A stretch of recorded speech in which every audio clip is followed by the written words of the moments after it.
SC ಒಳಮೀಸಲಾತಿ ಹಾಗೂ ಒಳವರ್ಗೀಕರಣದ ವಿರುದ್ಧ ಮಹಾನಾಡು ರಾಷ್ಟ್ರೀಯ ಅಧ್ಯಕ್ಷ ಡಾ. ಆರ್.ಎಸ್. ರತ್ನಾಕರ್ ಶಾಂತಿಯುತ ಹೋರಾಟ ಮುಂದುವರಿಸುವುದಾಗಿ ತಿಳಿಸಿದ್ದಾರೆ. ದಲಿತ ಸಮುದಾಯಗಳ ನಡುವೆ ಮೀಸಲಾತಿಗಾಗಿ ಸಂಘರ್ಷ ಸೃಷ್ಟಿಸುವ ಬದಲು ಎಲ್ಲ ಪರಿಶಿಷ್ಟ ಜಾತಿಗಳ ಐಕ್ಯತೆ ಮತ್ತು ರಾಜಕೀಯ ಶಕ್ತಿಯನ್ನು ಬಲಪಡಿಸಬೇಕು ಎಂದು ಅವರು ಒತ್ತಾಯಿಸಿದ್ದಾರೆ.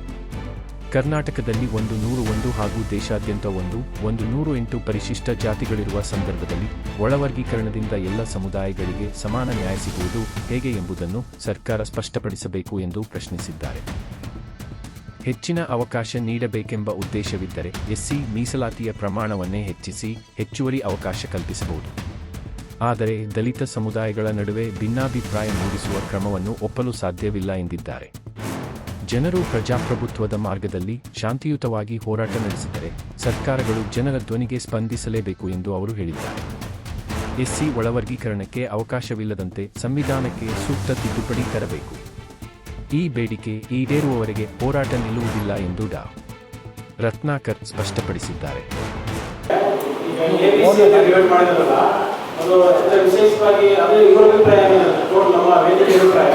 ಎಲ್ಲ ಒಂದಾಗಬೇಕು, ಇಡೀ ದೇಶದಲ್ಲಿ ಎಲ್ಲ ಒಂದಾಗಿರಲಿ ಅಂತ. ಎಸ್ಸಿ ರಿಸರ್ವೇಷನ್ ಇದೆಯಲ್ಲ ಅದರ ಪ್ರಮಾಣ ಜಾಗಕ್ಕೆ ಅದು ಇನ್ಕ್ರೀಸ್ ಮಾಡಬೇಕು ಪರ್ಸೆಂಟೇಜ್ ಅಂತ ಇಡೀ ದೇಶದಲ್ಲಿ ಎಲ್ಲ ದಲಿತರು ಎಸ್ಸಿಗೆ ಎಲ್ಲ ಎಸ್ಸಿ ಒಂದೇ ಪ್ಲಾಟ್ಫಾರ್ಮಲ್ಲಿ ಬರಲಿ, ರೆಗ್ಯುಲೇಷನ್ ಆಗೋದು ಬೇಡ ಅಂತೇಳಿ ಎಡ ಬಲ ಇದನ್ನು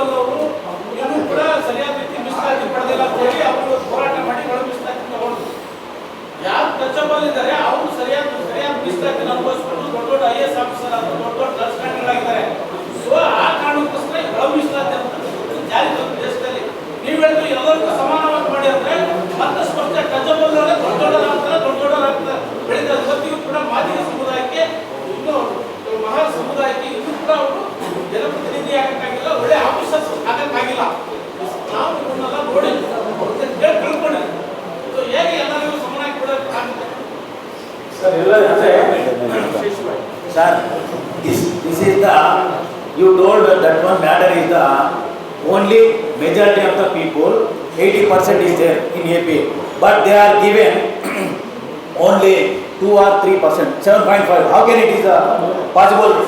80% people, 7.5. Yes. Okay. Good afternoon, all of you. I am Dr. Ratnakar, National President for ROCKS and Mahanadu. It's an organization fighting against the subclassification of SCs, my dear friends. ಎಲ್ಲರಿಗೂ ನಮಸ್ಕಾರ, ಎಲ್ಲರಿಗೂ ಸ್ವಾಗತ. ನನ್ನ ಆತ್ಮೀಯ ಕನ್ನಡ ಸ್ನೇಹಿತರೆ, ಈ ದೇಶದಲ್ಲಿ ಎಲ್ಲ ರಾಜಕೀಯ ಪಕ್ಷಗಳು, ಅದರಲ್ಲೂ ಬಿಜೆಪಿ ಮತ್ತು ಮೋದಿ, ಎಸ್ಸಿ ಮೀಸಲಾತಿ ವರ್ಗೀಕರಣದ ನೆಪದಲ್ಲಿ ದಲಿತ ಸಮುದಾಯವನ್ನು ವಿಭಜಿಸುತ್ತಿದ್ದಾರೆ ಕನ್ನಡ ಸ್ನೇಹಿತರೆ, ಮತ್ತು ಅವರು ದಲಿತ ಜನಾಂಗ ವಿರುದ್ಧ ಪಿತೂರಿ ನಡೆಸುತ್ತಿದ್ದಾರೆ ಸ್ನೇಹಿತರೆ. ಇದು ಒಂದು ಸಾಮಾಜಿಕ ನ್ಯಾಯವಲ್ಲ, ಇದು ಒಂದು ಸಮನ್ಯಾಯವಲ್ಲ, ಇದು ಒಂದು ದೊಡ್ಡ ದಲಿತ ವಿರುದ್ಧ ಪಿತೂರಿಯಾಣ. That is the reason why ನಾವೆಲ್ಲರೂ ಒಟ್ಟಾಗಿ ಇದರ ವಿರುದ್ಧ ಹೋರಾಡಬೇಕು ಸ್ನೇಹಿತರೆ. ಇಲ್ಲದಿದ್ದರೆ ನಾವು ಈ ದೇಶದಲ್ಲಿ ಅಸ್ತಿತ್ವದಲ್ಲಿ ಇರುವುದಿಲ್ಲ ಕನ್ನಡ ಸ್ನೇಹಿತರೆ. ದಯವಿಟ್ಟು ಆಲಿಸಿ, ದಯವಿಟ್ಟು ಮರೆಯಬೇಡಿ. भाई और बहनों सुनिए, देश भर में एससी आरक्षण वर्गीकरण के बहाने देश भर में सभी राजनीतिक पार्टियां दलितों की एकता को कमजोर कर रही है. इस पर हमें सभी को मिलकर लोकतांत्रिक लड़ाई करनी चाहिए. भाई और बहनों, लड़ना है. भाई और बहनों, आप जानते हैं क्या, एससी आरक्षण वर्गीकरण भारत के इतिहास में दलित एकता पर सबसे बड़ा राष्ट्रव्यापी राजनीतिक षड्यंत्र है. इसे रद्द किया जाना है, रद्द करना है. My dear friends, SC subclassification under the guise of social justice and equal justice, it is the biggest ever conspiracy on the unity of Dalits. Are you aware of these facts? BJP and Modi is doing conspiring against the unity of Dalits. Their main aim is not to look at the achievement of independent political power even in the Devs, my dear friends. We should all open our eyes. Even now, at least come together, let us fight unitedly against the conspiracy of subclassification. Why? Because under the reservation we are getting only approximately 2 benefits out of 100 people. How can they distribute these 2 benefits equally to all 1108 scheduled castes equally across the country? Is it possible? Really, it is an open and blatant challenge for our community. That is the reason why I sincerely appeal to all of you. Prepare for a nationwide, peaceful, consistent, relentless, democratic peace fight against the conspiracy of subclassification. We must have a constitutional amendment that said should be SCs cannot be subclassified under the guise of subclassification and social justice. Thank you all. Jai Bhim, Jai Hind, Jai Karnataka.